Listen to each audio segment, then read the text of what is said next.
добре сменя посоката Дока срещу Талкийски. Все още той. Пак търси позиция на стрелба. Великолепен удар на Дока и това е 1-0 за Витекс. Ето това е силата на бразилеца. Видяхте как преодоля един втори съперник и от около 25 метра закова топката в мрежата. 30-та минута на двобоя. Франциско да Силва Дока, за радост на домакините, открива резултата. Ще видите още веднъж този много красив гол на Дока.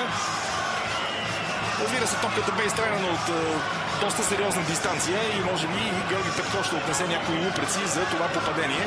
Но пък и Дока не бе спрян, тъй като бяха извършени очевидно няколко нарушения срещу него. Сините бранители не посмяха да го фаулират. Сега сме в очакване повторението на този гол, с който Литекс повежда срещу Левски с 1-0. Ето вижте още веднъж. Дока, да, тук става дума за дори 30 метра. Топовен шут наистина. Един от най-красивите голове в този кръг.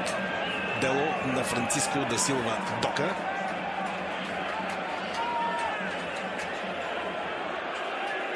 Отбора на Левски започва играта от центъра на терена.